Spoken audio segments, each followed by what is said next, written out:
Well, let me welcome everyone to the virtual planes.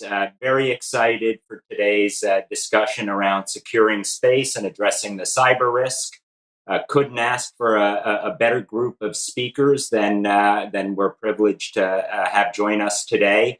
Before doing that, those of you, my name's Frank Salufo, and I direct the McCrary Institute for Cyber and Critical Infrastructure at Auburn University, War Eagle.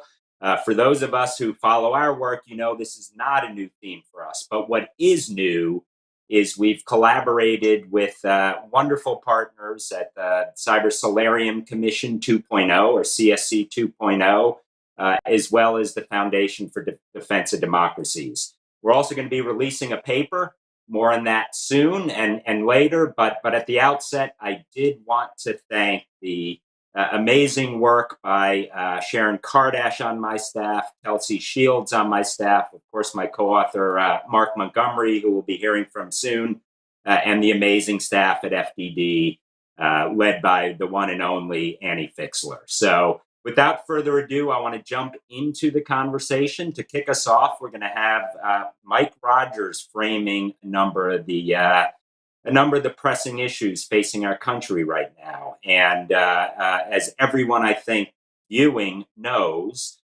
Mike was not only a former congressman, but he was chairman of the House Permanent Select Committee on Intelligence.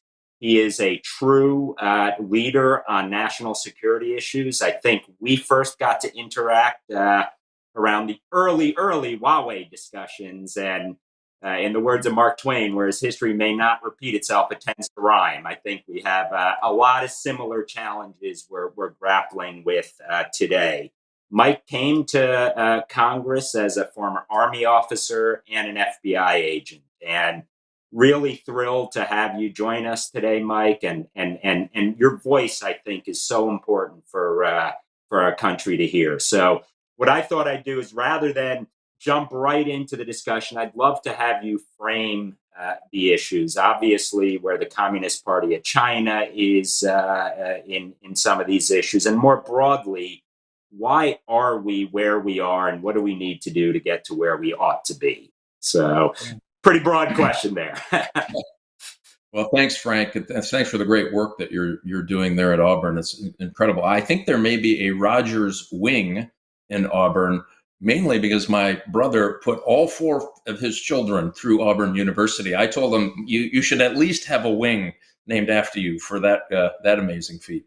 They all got great educations. They're all going out doing great things. Most of them are engineers of one sort or another. Space, let's talk about it for a minute. The first real wake-up call when I was part of that national security structure in Congress in the United States, roughly about 2007, when the Chinese Communist Party fired a missile and hit a satellite, happened to be theirs, to prove that they had this anti-satellite capability. And we all started saying, this is a bit of a game changer. Remember, prior to really those early 2000 years, the United States was dominant in space. No other really competitor, no near competitor prior to that. So we did what we wanted to do in space and built those architecture in space based on the fact that we were unthreatened and undeterred. And that allowed us some immense capability in our warfighting capabilities. Smart planes, smart ships, smart soldiers, smart bombs, all of that space-based. And so the Chinese Communist Party for several decades now has been saying, hey, we're going to compete with the United States militarily. We're going to create a blue water navy. We're going to do all of these things. And they looked at, okay, what are their strengths, the United States, and what are their weaknesses? And they came to a conclusion that space was both a strength and a weakness. So they invested a lot of money early on developing capabilities for anti-satellite technology, both ground-based missiles, lasers, and anti-satellites themselves.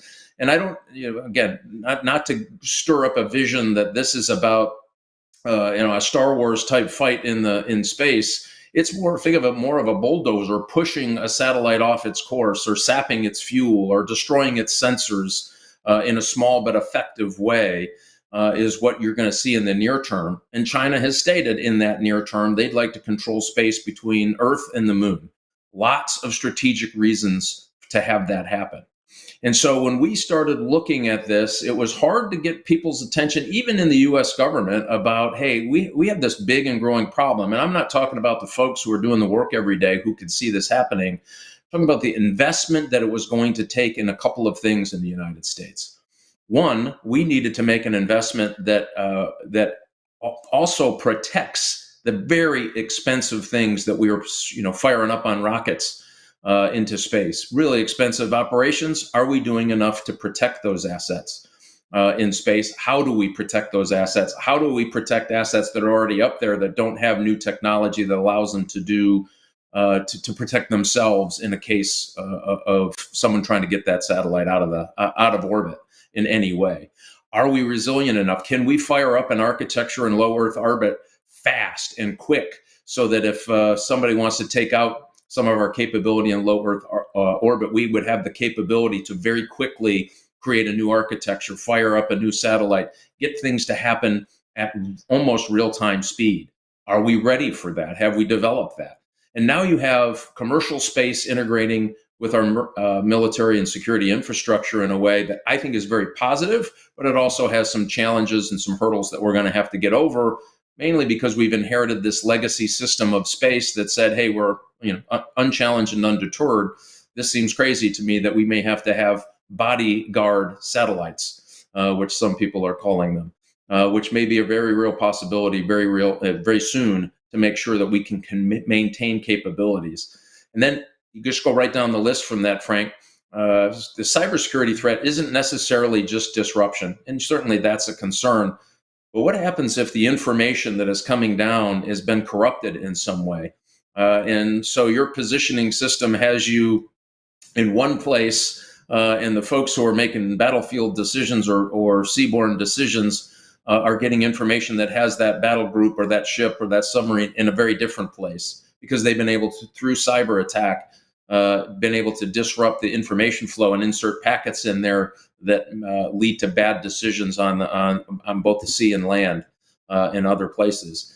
Real possibility, unfortunately. And so trusting information becomes now a huge issue. So disruption, we have plans. We understood the ability to lose assets and other things. Now, what do you do when it comes to distrusting the information you're getting because you had a successful cyber penetration of your network somewhere? And so you start thinking the next layer down. Okay, this goes. We know the Chinese and the Russians have designs on trying to take out a lot of our satellite capability early on in any kind of a conflict. Do we have the supply chain to sustain rapid deployment and resiliency of the architecture that we have deployed? That's a very hard question for the United States, and one I don't believe we have gotten right exactly yet. So if you take those issues just in that order, you can see where we're going to have to act faster. We're going to have to deploy faster. We're going to have robust cyber defense upfront and during any conflict. And we're also going to have a supply chain that does not rely on a single other country if we believe that when that balloon goes up, or hopefully not, but if it went up, we'd have the ability to sustain our space advantage. All of those things are hard. I don't believe the government today is configured for a fast-paced, rapid interoperability between commercial and space. And there's a lot of reasons that legacy kind of keeps nipping us in the backside, if you will. And I don't believe that we have taken seriously enough what happens when we lose key pieces of our satellite architecture. How do we make up for that? So it's not just defending it, but what do you do if it goes out? And so those are the kinds of things I think hopefully we'll get a chance to talk about today. I'm not saying it's over and we haven't done things and the US government hasn't done things. They have.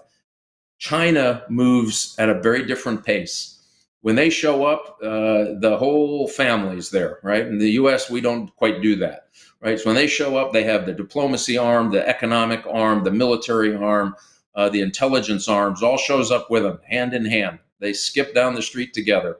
Here in the United States, we have to have meetings across different sectors, and we have to have some kind of a group hug meeting to get to where we need to go for rapid deployment of anything.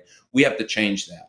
I'm not saying we should adopt the communist system. What I am saying is we should adopt an American innovation system that allows us to act quicker and faster, because the Chinese are moving out. They know that they have a slight advantage in the fact that they can rapidly deploy and innovate after some theft of intellectual property. Guess what? We need to be able to move equally as fast to counter that growing threat in space. Thank you, Mike. Very sobering thoughts, as well as very. I mean, you covered the space, you covered the waterfront in an incredible way in a short amount of time, and I'm glad that you brought up. It's not when most. I think most Americans are not aware of just how dependent our way of life, obviously from a military standpoint, economically from an assured positioning, navigation, timing. I don't want to sound geeky here, but clocks do run the world. If you can mess with that, you can be ahead of anyone.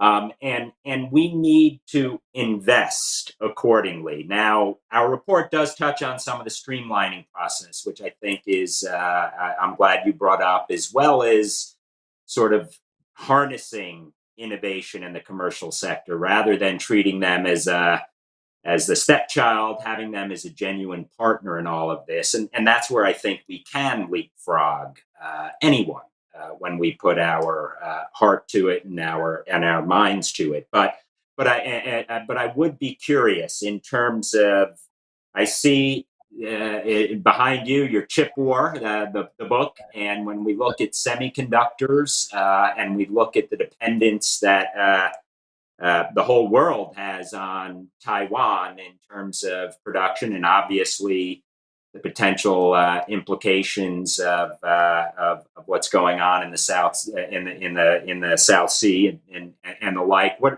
What should we be doing more around supply chain? And then I'm going to ask you a very pointed question. If you're a commander in chief today, what are the 3 things you would like to see done immediately?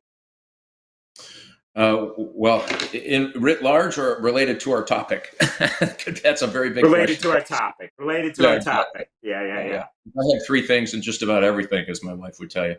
I would, and I'm an eternal optimist. She also says that may be a genetic defect in me, but I do believe we can do this if we unleash American innovation. The 3 most important things are we really. We've had some fits and starts on the way the government handles cyber risk across the entire U.S. government enterprise. And we just have not gotten it right yet. And I know there's been some small and important steps. We just have not gotten it right yet. I don't think we can wait too much longer to have a consolidated effort on things like cyber defense. And remember why this is important, because the private sector is playing an important role in space. The defense is, they can protect their networks. The Defense Department does a pretty good job of protecting their networks, not perfect. But imagine now you multiply your threat vector here by adding all of these suppliers and everybody in the chain that helps build a satellite. And now you're dependent on their cyber protection and resiliency to keep you safe, to avoid getting into your networks later on. That is a huge challenge. I don't believe we've gotten it right yet. We have to do that. Secondly, I would make sure very quickly that we create an architecture using our private sector and commercial enterprise to get these low Earth orbit architectures, so that it makes it very unappealing for the Chinese or the Russians to start taking out these low Earth satellites. They know you can get one, but you won't get it for long. And we need to build that kind of resiliency. And the last part of that is the supply chain piece, I would say early. We need to friendshore. And we need to build capability, not capacity necessarily, but capability in the United States. We have atrophied ourselves in a way that's very, very hurtful to the ongoing national security protection of the United States in many ways, chips being a part of that, a big part of that. And you think those microprocessors, how important it is. Again, there's certain types of microprocessors, even the ones that aren't very boutique and specialized. But those microprocessors we need to have the best and latest capacity and ability in the United States. Remember, if this goes up, it's going to disrupt commerce and transportation and all kinds of things. And we should always plan for the worst, hope for the best.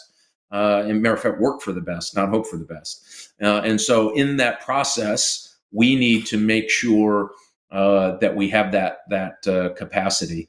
And again, we don't have a cyber workforce that is going to meet the demand today. And I argue we need to change that as a part of this. So it's a very complicated, layered effort that we have to go through. And I believe we can do all at once. The U.S. government has done amazing things when we have a threat on the horizon. I can't think of a bigger strategic threat to the economic and national security prosperity of the United States than what China faces to us today. And they're telling us that. We probably ought to listen to them. Mike, thank you for your sobering comments. Keep working for the best, as you said. Keep fighting the good fight. And I'd be remiss if I didn't mention Auburn is represented by the great Mike Rogers of Alabama as well, and on my board is Admiral Mike Rogers. So we've got a lot of Rogerses. But you I can't really have enough Mike Rogers, Frank. You can't have enough Mike Rogers in national security, I think. Well, our next event is going to be Mike Rogers cubed. So it's going to be the three of you talking, since all three are incredibly informed. So thank you, Mike, and keep fighting the good fight. We're going to go into a little more depth of discussion, unpacking some of Mike's excellent preview here. And we'll start with Sue Gordon, who I will very quickly introduce. Sue, as I think everyone knows, is the consummate intelligence officer. She's led, she's been in leadership positions at the National Geospace Intelligence Agency, Central Intelligence Agency, and also served in the highest civilian intelligence officer role as Principal Deputy Principal Deputy National Intelligence Director. So it's almost like NPPD at CIS, what is now CISA. But Sue, I mean, I've had the privilege of learning from Sue for a number of years, and quite honestly, the country is better off with the role that you played here. So I'd like for you to unpack a little bit of what Mike discussed here, and maybe specifically sort of hone in on how does this all evolve, and what are some of the wild cards? I know you've done some amazing work at InQtel, where you looked at different ways that the intelligence community can work with the private sector to drive solutions. And rather than me leading the witness, Sue, why don't you jump on in? Well, one, thanks, Frank, for having me. Clearly, I need to pay you more so I don't have to follow Chairman Rogers next time. Let's see if I can give a little context. I love that Mike talked about advantage. It actually is my favorite way to think about national security, because it forces you into a temporal context. And if you take this concept of advantage and play it through the history of space, that neatly enough is my personal history, so I've seen it all. You kind of go early on, you have the United States and Russia, nation states, using space for national security advantage. The United States was super dominant in the capabilities that we were able to put in space that gave us ability not only to see beyond the horizon, but to project power for the purpose of deterrence, but also enablement of mission activities. It was one or two of us for almost the whole of the history we're talking about, until really in the late 90s, when you start seeing China, Japan, others coming on the scene, but they were not big actors. So it was two countries playing out the game of advantage, and I think it was disproportionately on the American side. Simultaneously, you see the bleed through of technology, and you see the rise of commercial space. And you start with Landsat, and you go through what we have now, and now you start thinking about societal advantage and space as an infrastructure that allows human activity in really interesting ways to see the Earth from Earth observation to communication at speed, to communication at reach, to now being able to use it for change detection in really interesting ways. So nation state actors, few to many, commercial, narrow mission to now dominant mission. And if you look at just Ukraine, you can now see that the benefit and the advantage of commercial and national systems are very clear. The effect of that is that anything that provides advantage becomes of interest to adversaries and competitors, right? So the threat surface is now not just national systems, but the aggregate of systems. And it was proven in front of the whole world over the last year. So what does that mean? That means now that the threat surface extends to the private sector. We need to find a way to ensure that that will be protected, but you protect that differently. And neatly enough, you can't insert the government so strongly that you slow down what our industry does, because in fact, that engine is part of advantage. Being technological leaders is part of advantage. So I think what's interesting about this moment is it's a very busy space. Its benefit has been recognized. Technology advantage has been really diminished. Everyone has access to roughly the same technology.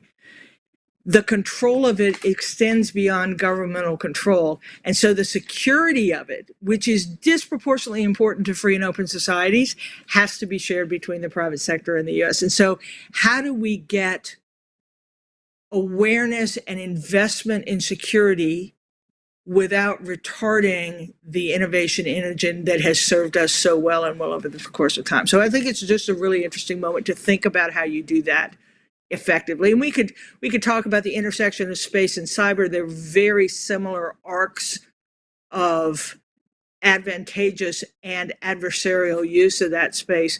But I just think in understanding this moment of what's playing out is actually the key to understanding all the pieces that we need to address. Thank you, Sue. And going back to one of your old leadership roles, do we need a Bill Donovan for where we are in this? So I think you in many ways brought that, and Donovan was able to work with industry in a less bureaucratic kind of way. And maybe we'll table that, but I want you to jump into that because I kind of feel like we do need that equivalent for this domain. But do you want to jump on that quickly? I'll be brief, and then we'll come back to it. This is a leadership moment. This is a time in aggregate of strategic uncertainty, right? Where just growth without constraint is not going to do it. You have to have a vision of the outcome you want to have happen. But here's the rub. This is not a moment of simplistic outcome. This is not a moment where the outcome is holding and protecting what we have, because that won't ensure that we have something worth protecting. So you do need, this is a leadership moment. You do need national security leaders to think about how they pursue the mission they've always had in this environment that is so integrated, so connected, so data abundant, so technologically ubiquitous. How do you do that? And the answer is you do it by partnership, by the government doing what the government does well, allowing the private sector to do what the private sector does well, and recognize that the citizen is the one that is actually the player in this across the way. So we can go into it later, but yeah, it's a moment of leadership. Well said. And for those who don't know, Bill Donovan was the founder of OSS, which ultimately became the Central Intelligence Agency. But I think you teed it up perfectly for General Quast. General Quast, for those who don't know, is CEO of SkyCorp Incorporated. Amazing service inside U.S. Air Force, rising all the way up the ranks. Started as a pilot in Desert Storm, so has a lot of scar tissue as well as leadership roles inside the Air Force. And what I found a little amazing is he grew up raised in a remote African tribe, so not exactly the experience everyone has had, but I think it has definitely influenced the way he leads. So, General Quast, I want to start. So, Sue was talking about the private sector, and I thought maybe we can talk a little bit about the space economy, where it is now, and how you see it expanding in the future. Well, thank you. And I think we've spent some good time understanding the nature of the problem. What I would kind of state as the beginning of this is that we have historical examples where we have done the same thing, because space is not new with regard to the fact that it's interesting. It hasn't ever been done before the way we need to do it.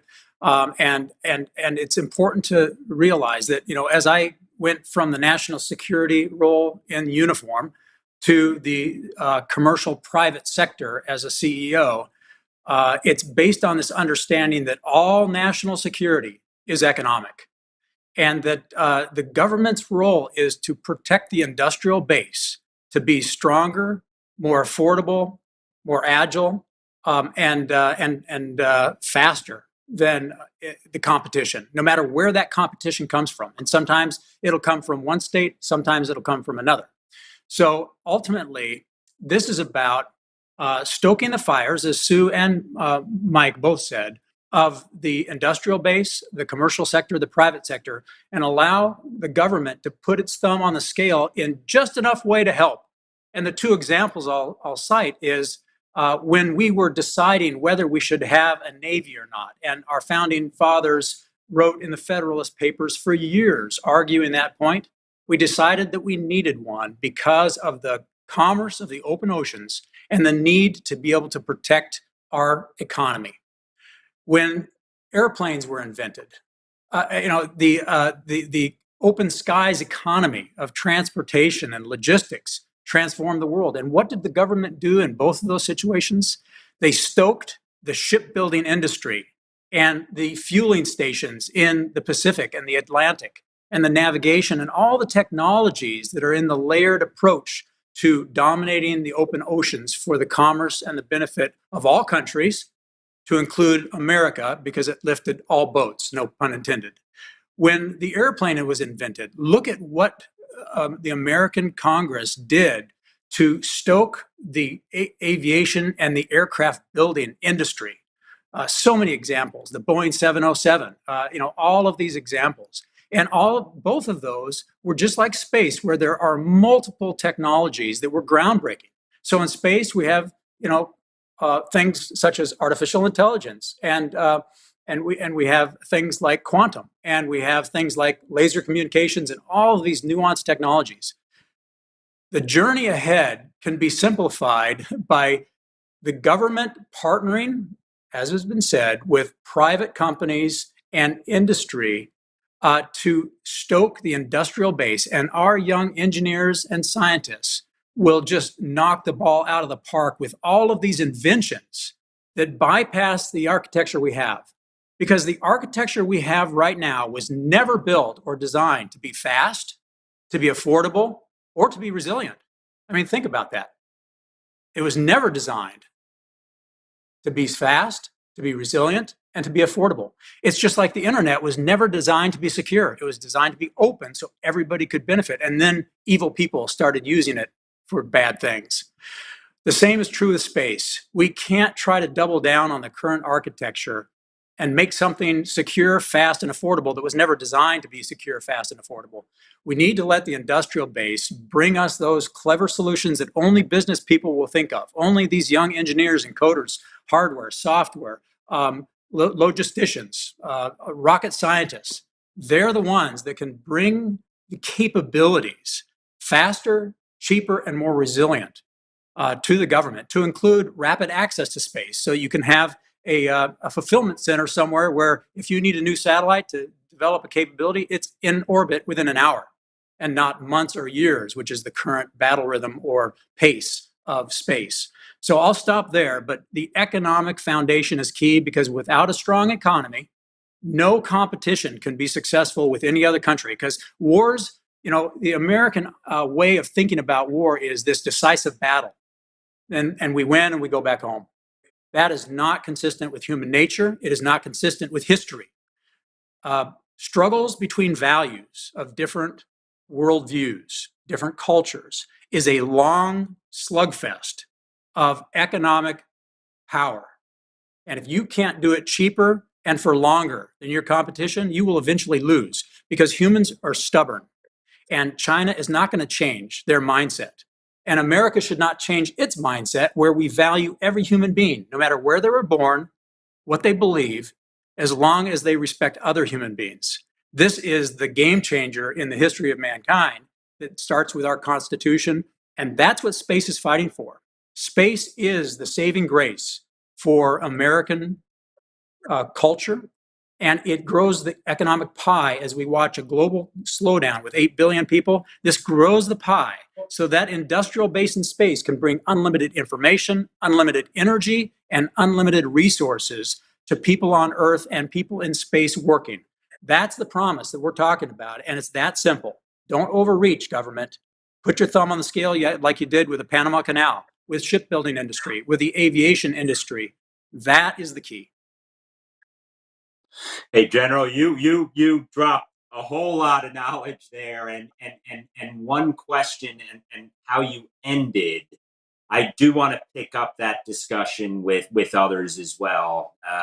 Technology changes, human nature remains consistent, and the reality is when we look at these issues, it's dangerous to look at them so narrowly that we don't appreciate the bigger struggle. And that's honestly democratic regimes versus autocratic regimes. And I really do hope we can pick up on that discussion. But when you started, an Air Force officer was espousing the greatness of Navy, which is and shipping, which is a perfect segue to our next speaker, Rear Admiral Mark Montgomery, retired. Mark and I have known each other way too long. Worked in cyber before it was cool, and he not only directs CSC 2.0, he also directs the CTI at the Foundation for Defense of Democracies, and bottom line was did yeoman's work as executive director for the Cyberspace Solarium Commission. Mark, you've got the tough job here, and you know I have some opinions on all this, but to unpack our paper a little bit, and I thought we'd start specifically sort of getting a sense of what are the three big things that the executive branch should do to get us closer to goal here. Hey, well, thanks, Frank. It's great to be with you and my friends Sue and Steve Quast. Now, I will say, Killer Quast, I've never heard. I always rely on him for a strong espousal of why we're at heart a maritime nation. But look, on our report, I think the first thing I ought to say is the key finding that Sharon, you, and I had, which is that we needed to strengthen the space systems, name it a U.S. national critical infrastructure, and in doing so, we would close the current gaps, both and signal both at home and abroad that the United States is committed to the resilience and security of space systems. We also went and defined what space systems were. We looked at the whole ecosystem from ground to orbit, sensors and signals, data and payloads, and the critical technologies, economic opportunity, and supply chains in space. So it's a big issue. And to unpack that, the key point was that it needed to be designated a national critical infrastructure. And that, to give the background on those are infrastructures detailed in Presidential Policy Directive 21, which is a 10-year-old Obama administration directive that really should have been updated, 3 years ago, 7 years ago, and 5 years ago, and 7 years ago. It was meant to be, consistently updated. 3 administrations in a row really failed to do that at this point. But there is a way to designate critical sectors on the fly. The Secretary of Homeland Security can do that. And in fact, we designated a subsector in 2017, the election subsector, underneath the government sector. So we need to designate that. And the reason we do is because it meets those three there's 3 things that can make you a critical infrastructure: national security, economic, involvement in economic productivity or involvement in public health and safety. And in space is all three.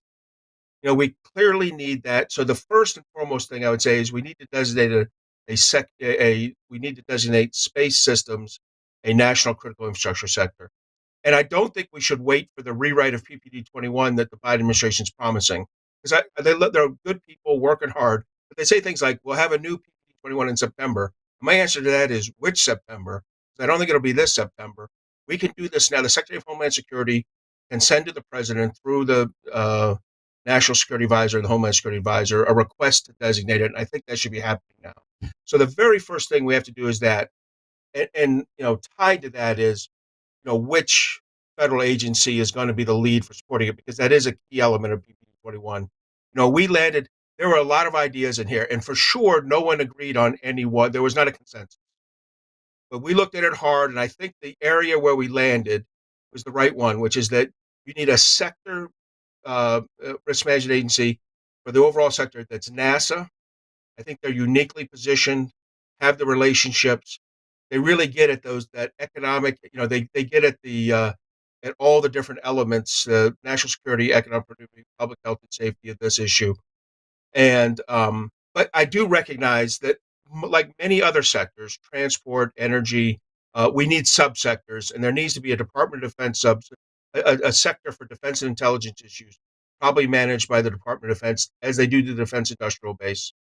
That subsector, and then I think you need a subsector for communications, because the FCC's already got a very strong relationship in there. So I think with that, you could do it. If I could say one other thing the government has to do, they've got to set up the supporting ligature around that, and that's the GCC, the Government Coordinating Councils, and the Sector Coordinating Councils. And these sound boring and bureaucratic, and they are, but they're critical. The sectors that are run well, and I point to the Department of the energy sector, have great SECs and GCCs where the participants are the CEOs of companies. Tom Fanning, for years was the chairman of the electrical SEC, deeply involved with the government, and brought, a commitment from his company and got the commitments of the other CEOs that were there alongside him. And so in my mind, setting up, naming it a sector risk a national critical infrastructure, putting NASA in charge of the sector with two carved out clear subsectors for defense and intelligence and communications, and then really getting the GCC, which is the government coordination, right, with the SCC, the sector coordination. If we can do that, we're going to really put ourselves in a good spot. And we don't have time. This isn't like in the next administration we'll get. No, this is a this year thing, so that we can get moving.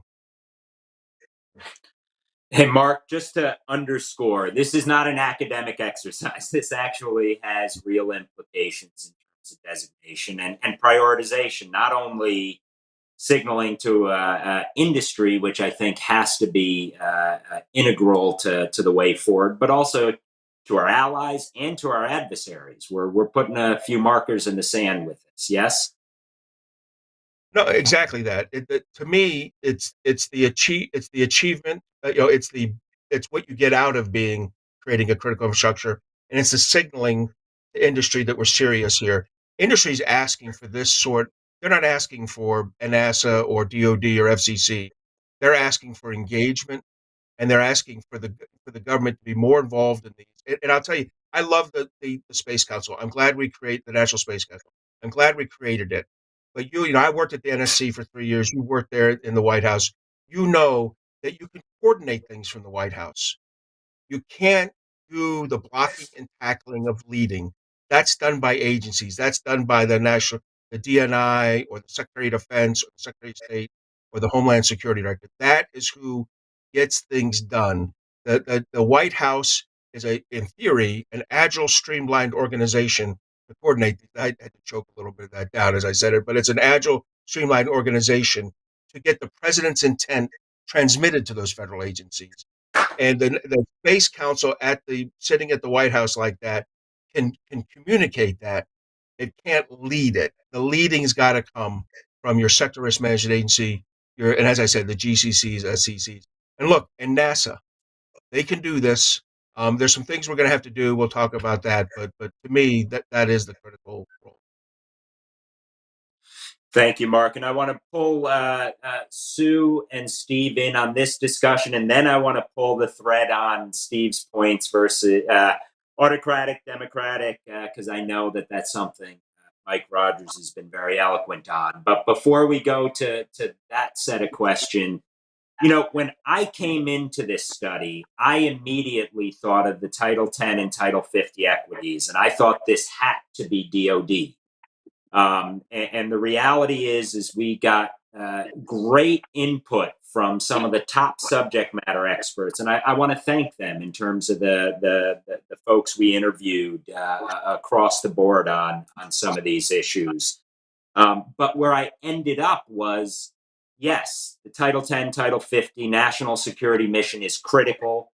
The Department of Defense still must and should play a key role in all that, but space is much broader than simply those equities.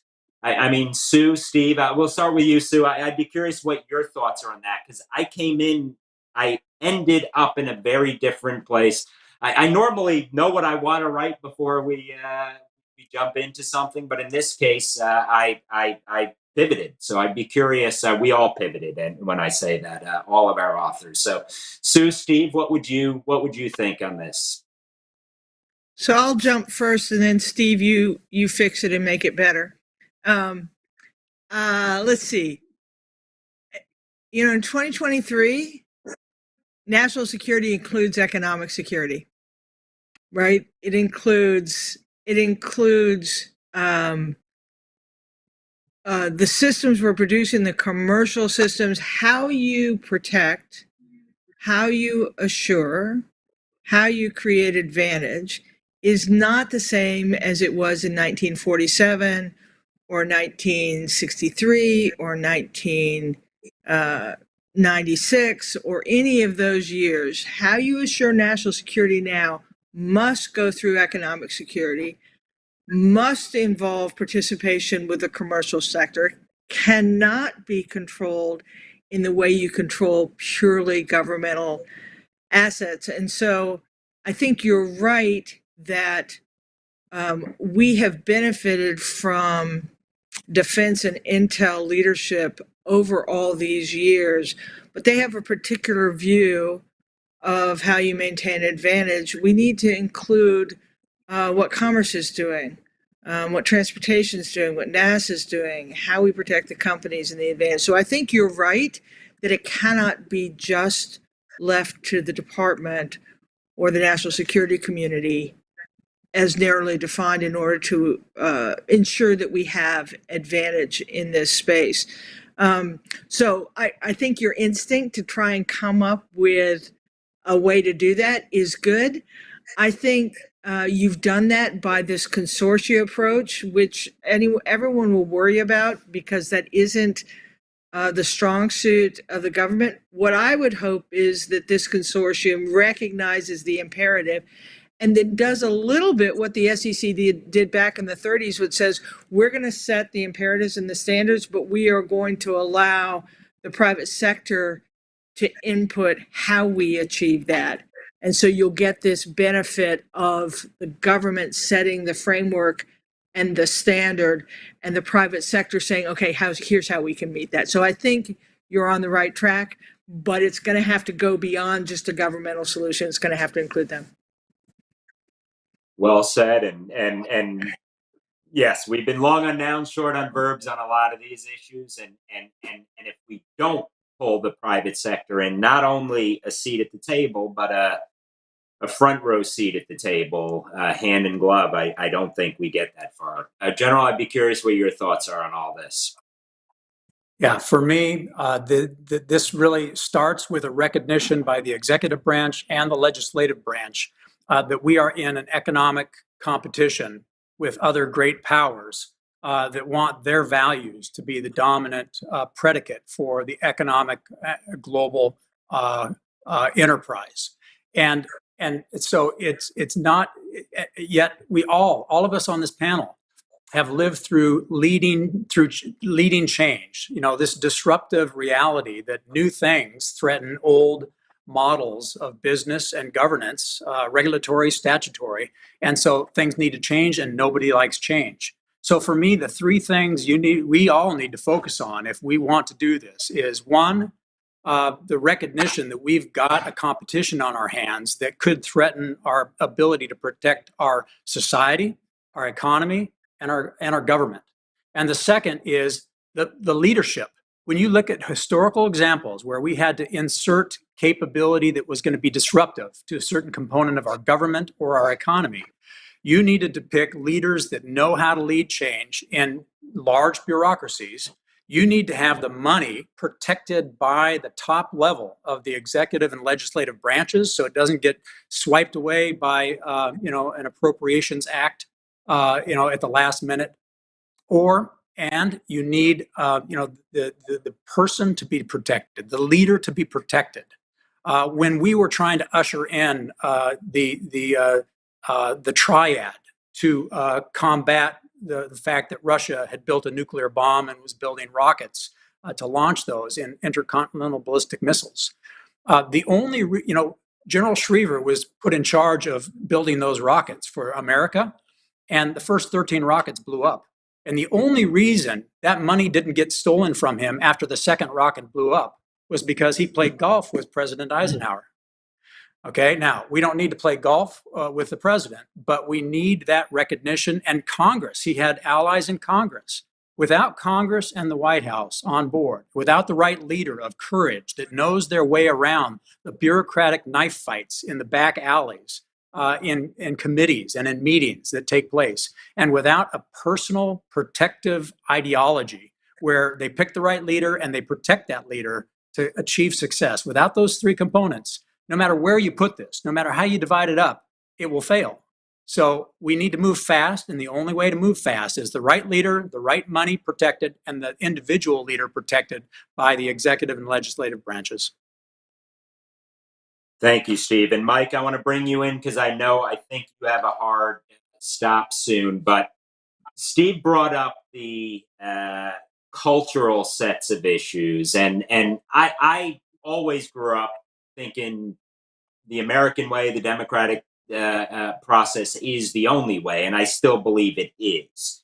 You stood up an organization called LEAD, which is very much behind that philosophy, which is to leadership to ensure the American dream.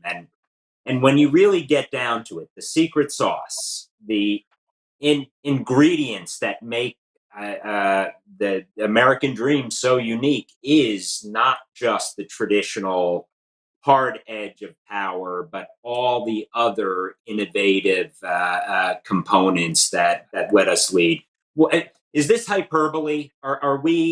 Am I over hyperventilating here, or are we at a point where technology is a double-edged sword, and we can't take for granted that our democratic norms will drive the way forward? I'd be curious what some of your thoughts are on that, and then bring in the panel, and then go a little further into the. Mike, before we lose you, I wanted to make sure we give you an opportunity to share some thoughts. Yeah, thanks, Frank. I don't think we have 2 or 4 years to dawdle on this problem set. We have never really faced a strategic competitor like China. So think of the Soviet Union only with money. And what China was very successful at doing, where the Soviet Union was not, is the Soviet Union was a little bit more brute force, and they used their brute force element to lock people up and send them to the back of their houses and tell them not to come out until they were told to do so. The Chinese Communist Party is doing something very different. They're using the economic power that they have in an extortionate way to isolate resources and natural resources around the world for their own successful economic future, in a way that the United States doesn't have a consistent policy between national security, economic security, and energy security, which we didn't mention today, is equally as important as all of those elements. And we haven't lashed all that together to say, okay, if we're going to compete and we're going to win, which we can, we are going to have to start lashing things together across the government. one of the things the Admiral Mark was talking about kind of send a chill down my spine about, hey, we're better at this if we have a coordinating body and then a GCC body that coordinates with another GCC body that comes up with. I don't think we have time for any of that. I would have one person in charge of making this happen. And what you'd have to do is try to eliminate much of the red, I call them red cards, right? Everybody gets a red card. Very few people get a green card. We need more green card holders in the government to make sure that we're advancing at the pace we have to. And that means coordinating resources. Yep, that means you're going to take something out of somebody's sandbox. There's going to be screaming that you'll hear in California from Washington, D.C. But if we don't do this and we don't do it soon, we will not be able to keep pace with China's investment in the next generation of technology. And I tell people, for listeners here, if you're thinking, I don't quite get it, we're good with technology, they're good with technology, but you've talked about this, Frank, about this clash of values. So China wants to be data dominant by 2025. And what are they doing with the data that they're extracting from their citizens involuntarily? They created a social credit system. That social credit system, you get a score as a Chinese citizen by the Communist Party. If you don't do well enough in that social credit score, they can deny you access to bus tickets, train tickets, airplane tickets, the right to travel anywhere else in their own country. And there are some millions of Chinese who have fallen victim to this. Maybe it's a tweet that says President Xi isn't always cracked up to be. Whoops, that's a negative score. And if you think about what the Chinese are trying to do in data dominance, it's not just in China. It's going to be internationally. You want to do business, and they're the the largest supplier of fill in the blank. Guess what? You don't hit their social credit score. You, as an American business person, you're not going to get an opportunity to compete in that space. That's how serious this is on that level. That is a clash of values between the United States and China. And it's happening now. This isn't 10 years from now. They're already doing this. They're making those investments to beat us in space, to beat us. Their Navy just surpassed the number of ships of the United States Navy. As they say in the military, quantity has a quality all of its own. And the fact that they're using their economics to take, France is a great example. They're using their economic power of government that they lash up with their military and intelligence part of their government, pushing France around. And that's all about contracts in the future. And what Macron fell trapped to was this notion that China was basically saying there's good things that can happen to French technology companies in China or bad things that can happen to French technology in China. And he stumbled around on the national stage wondering if the United States was the right bet. We should take away this notion that you should bet against the United States any day of the week, 24 hours a day, 7 days a week, 12 months of the year. It will always be a bad bet to the United States. But what does that mean to us? We have to get our act together. We have to stop spending so much money we can't afford. The interest on our national debt will be bigger than the Department of Defense very soon. The fact that China is having eighth graders learn quantum mechanics. Last year, think of this, 69% of eighth graders across the United States could not read at the eighth grade level. We are in a crisis mode here across our value system in the United States. China knows who they are and are moving out. I suggest we have to do the same. And I would go through the government here. This is really important for all of us, I think. If you really ask the Admiral, do you want all these coordinating bodies and this group who has to do this group? If you have to have 5 meetings to get a decision, we lose. We need to streamline government, as you said, Frank, early on in this OSS model. Congress needs to say, here's what we need to happen. They can do that in conjunction with folks who are a lot smarter in the defense and intelligence business and have them guide that decision. Tell them that's what we need, give them the resources and say, come back in 6 months and 12 months and tell us how you're doing, how we're going to compete with China. This notion that we got to spread it around and have, the battle of the inboxes is really costing us in a way it's hard to visualize to the rest of the world. If you're in that system and you talk to these folks who are doing it, they're pulling their hair out. Let's let them, get back to stop pulling their hair out and start doing really creative, innovative things. And it happens in space and cyber in our Air Force. We need to have decision makers in a vertical.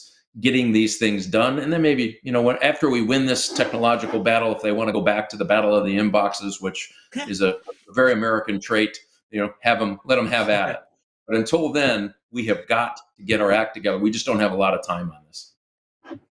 Hey, Frank, Mike, thank you for your leadership here. Sue, I'm going to let you, Mark, because in fairness, I think what Mark was proposing is actually streamline. It's taking the spaghetti chart and streamlining the process. But one thing I just wanted to mention, and this is the highest, I wish we wrote this report, but the Australian Strategic Policy Institute did a study recently that looked at 44 key areas of technology. 37 of those, China is leading the United States. So that's the first empirically based study I have seen, and all in the areas we're discussing right now. So it's not leading in basket weaving, it's leading in key technology areas that we cannot afford to be left behind. But Mark, I'm going to let you jump into that quickly because I know that there's more there. And then Sue, I want to get your thoughts on this as well. So Mark, jump on in, please. Real quick, I will say also on that study, the 7 we're leading in are 7 good ones. Don't short sell it, but it's embarrassing that we've really fallen down. So I may not have made it clear. Our goal is to put one agency in charge. And it happens to be NASA. What we are trying to do with the Sector Coordinating Council, I probably didn't explain right. That's actually the private sector. And what's different, and I think what's different than Schriever experienced back in the 1950s or Rickover experienced in the 1950s and 60s, where you could have the government lead it, was the government owned all the tools of research and development.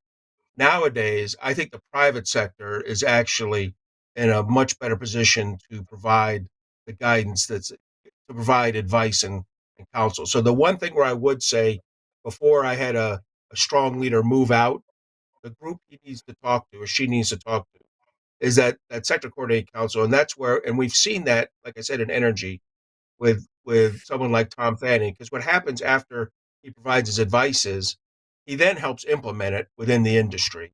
And even when it's not exactly what he might have wanted or the sector might have wanted, they do a pretty good job of that. And I just think that is the one area where the government probably during the Cold War didn't need to consult as much with industry. But in the competition we're in with China, some of our frontline fighters, soldiers, so to speak, are in the private sector. So I think that's where we got to get it. And right now, they don't have a place without us putting NASA in charge and saying you're it. We don't have the government does a pretty good job, and I agree with this, of setting up 50 different places to go to. And after a while, you just have a completely diluted leadership process. And so that's our goal is one, throat to choke, to Senator King, our Solarium Commission leader used to say, and then strong input from the private sector into that decision-making process. I'm glad you brought that up, Mark, because that is, I think, the differentiator is the private sector role in all of this. And this would be a CEO-led. So not to go back to World War II analogies, but one of my heroes was Vannevar Bush, who sort of brought industry, and it grew into the defense industrial base, but it initially started with ways that government could really lean on the best thinkers and minds and resources that the country had. And the truth is we need the same. But Sue, I know we've had some discussions around this. Anything you want to weigh in on here? Yeah. Mike, I'm just like you. I always have 3 things. So I'll say 3 things on this topic. I think one of the areas where the government does need to get involved in ways that it hasn't and that we've been loath to do is I think we need to get involved in the standards bodies. We have been philosophically loath to do that because we so wanted the industry to drive what those are. But as we're moving into an area where you have more platform technologies than absolute technologies, our adversaries and competitors are controlling those standards bodies, and as you set the standards, you do some. So I think standard setting is in international bodies is something the government might need to look at. The second thing is I think we need to look at our whole ecosystem that is involved in technological superiority. So that's everything from investment in research to students in schools, to foundational education, to the labs, to the company, just to make sure that it is all tuned and not fighting against each other with different rules and different imperatives. And you see this when it comes to students and what are we doing with immigration. You can't exclude foreign students from the United States because that would be antithetical to the advantage that we have had historically. We want to attract the best talent. You can't then simultaneously drive them out of the country as soon as that they have a degree. So we need to tune the ecosystem for technological advantage. And then I think the third thing that I'll end on is you heard me mention that this is a time where every technology is available to everyone. What that means is that the person that can put it to clever use fastest is the one that wins. And one of the things that's going on right now is we don't have a technology problem. We have a use problem. We just aren't driving it into use as much as we need to. And whether that is the Defense Department figuring out a way to use this really incredibly emergent commercial space market, or whether that are some of these really new technologies getting deployed into the field to transform how we engage. I think focusing not just on the technologies, but getting them into use will be an important part of the advantage. And then I lied, I have a fourth. And I think we'll get to cyber at some point, but I will say that cyber attacks are really an assault on trust, right? And erosion of trust disproportionately hurts free and open societies. And so as you have space be the great enabler for the way society and security moves, making sure that that is protected against those who would erode our ability to trust it is an important part of, this discussion we've been having about systems success, not just individual performance success. Sue, thank you. And I'm really glad you brought up how application of technology. I mean, even in the warfighting domain, if you go back in history, it's the application and the use of technology that changed the game, not so much what was invented. It was how it was applied. And you can go all the way back to Attila, the Hun, and how he was able to use different means, technologies to achieve his objectives. So I'm really glad you brought that up because that often gets lost in the discussion. And I think that's part of the secret sauce. That's in the DNA of the United States, where we do better than the rest of the world because we're not trying to necessarily control the outcome. And I don't mean to be too blunt on that, but that is an area that I think if we harness right, we can reap big rewards. And it's when you look at space, it's very much like cyber. It is its own domain, whether it's warfighting or economic or you name it. It's its own domain, but it transcends all the others. In cyber, it transcends air, land, sea, space, and in space, it transcends air, land, sea, cyber. And Mark, I'd like to sort of get back a little bit to the paper, and I know we're running out of time here, but what are some of the congressional priorities that you think are worth sharing today? Yeah, thanks. So, Congress has done a good job laying out what a sector risk management agency is. The Solarium Commission came up with some language and with some alterations, eventually became law. So once NASA or whomever is designated as leader, it'll tell them what to do. And here's Congress's number one goal, objective. They need to resource that, because the one way this will fail is if we tell any federal agency, except the Department of Defense, that is like guiding war bugs. If you tell any federal agency, hey, do this thing on the side, and we're not going to resource you, because what will happen is They will figure out how to do whatever you ask for the minimum amount of money, achieving the minimum, whatever you established, the minimum level of effort.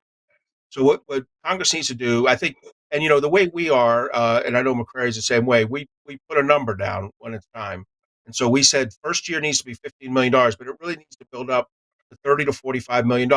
That's how much it costs to manage a sector, because what you have to do is be out and present, working with the private sector, doing risk management, understanding, looking through the different supply chain issues that exist, and then investigating. This space systems has probably the highest upside of needed research and development of any critical infrastructure in the United States. You need money to do this. So Congress's first job is resource whomever's picked as a Sector Risk Management Agency. The other group, I got to give a big shout out to the private sector. They have created a legitimate space ISAC with a watch center without the government being focused on this. I mean, that tells you just how clear the need for for the government to get to step up and play its role is that the private sector, in the absence of the government, has gone and done many of the things that I wish other sectors had at this level. The space ISAC is more advanced than many other ISACs that have, in theory, government participation and help. The problem in space, of course, is that you're going to have to integrate this effort with what is a very a good effort by the U.S. Department of Defense to grow and develop and nurture both Space Force and Space Command. We're going to be integrally involved with this, and that to build that ligature over, and with at the speed that Sue, Steve, and Representative Rogers have said is necessary, means we have to get involved now. So, in my mind, the SRMA designation has to happen this calendar year, this fiscal year, and the budget being reviewed right now. There needs to be a plus up to whomever they designate as SRMA. And look, in the big picture of the federal budget, this is pocket $15 million the first year, but you got to get it there. Mark, thank you. I mean, all things said and done, it's marrying up authority with resources and leadership, and I think that's the case we want to make. Since so the tyranny of time requires I be a little bit of a tyrant, I'm going to let everyone sort of say their last parting shots. And Steve, since we haven't heard from you, you triggered the last discussion. Why don't we start with you and then go to Mark and end with Sue? And let me turn to you, Steve. So we didn't really, when we discussed the economy, I know that there's a whole lot going on there, and I know I'm asking for parting thoughts, but I know in our interview, you were really thoughtful in terms of exploiting minerals in space. It's not just the traditional industries we're looking at. We're going to build new industries that are going to be massive. So I'd like for you to touch on that, then say your closing shot, and then we'll go to Mark and Sue. Okay, well, I'll be very brief, but most average citizens in any country in the world do not realize how the universe is filled with resources at our fingertips, literally a shorter journey than a ship going to Africa. And all of those resources at our fingertips with current technology today.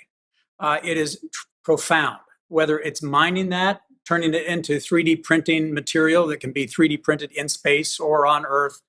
I mean, space can benefit the human race with unlimited resources, unlimited information, and unlimited energy. That's the reality. That's what we're tapping into. So I'll leave it at that. But I want your listeners to leave this conversation with a tremendous lightning bolt of excitement and hope. And I'll use the fact that I grew up in a different world paradigm and a different culture. And I never really knew the American culture other than my parents, but I was off running around as my dad was a cultural anthropologist and missionary. My mom was medical, helping the kids and the women of the tribe.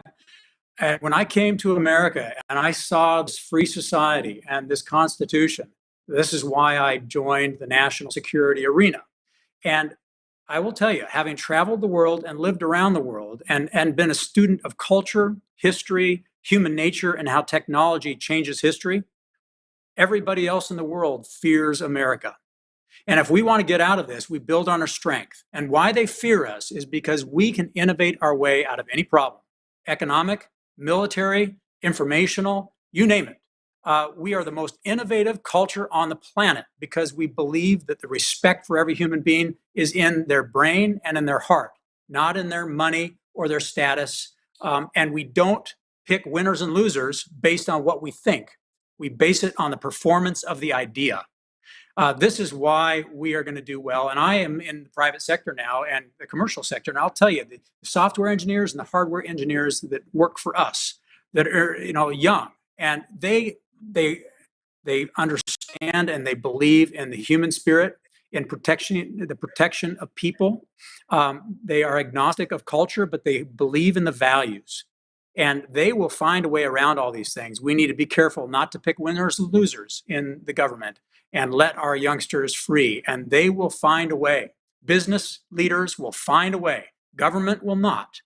So that's an important distinction between the roles of government and the private sector. And thank you for letting me encourage everybody that we are going to win this race. It's just a matter of time and urgency. And the urgency is now, like Mark said, we got to do it this year or we're going to be in trouble. Thanks. Steve, thank you for a very optimistic ending to all this. I'd add a third. So brain, heart, and hands, because at the end of the day, it's that application piece that I think is so important. And I don't want to get on a soapbox and talk about how academia has to be more applied, but at the end of the day, it's those three criteria, just to give you the third. Thank you for that optimistic message. Mark, anything on the paper? And I'll, when we close, make sure to let people know where to access the paper. But any parting thoughts here? We argued for leadership, authorities, and resources. We felt protected space system is going to require good public-private partnership, a real one, because of the role the private sector is already playing, and that the appropriate sector risk management agency is going to have a demanding task, but NASA can do this. And I would just go back to, you alluded to something like this. Having a policy without resources is rhetoric. So it's get a policy now, resource that agency now, and stand back and let them lead the public-private partnership. Awesome. Thank you, Mark. Sue, last thoughts?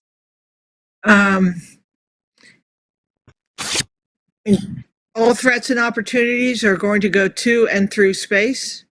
That means it's worth advancing and assuring. And because it is now shared between public and private sectors, this is a great time for the government to do what it does really well, which is to set a mark far in the horizon, use its deep pockets, and to eliminate sand in the gears, and to let the private sector do what it does better than anything else, and we'll be on our way. Sue, thank you. Mark, thank you. Steve, thank you. And I know we had to lose Mike Rogers earlier. I mean, there's so much to unpack here. Bottom line is, with this event, with the paper, they're all meant to tee up and elevate issues that if we don't take seriously, we're in deep kinche.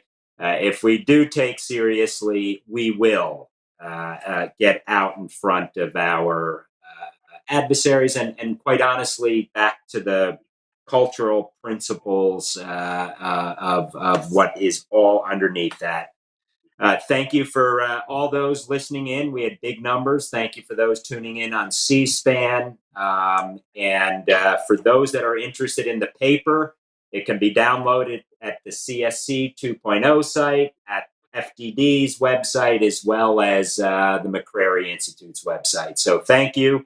Onward and upward, and that's a wrap. Thank you all.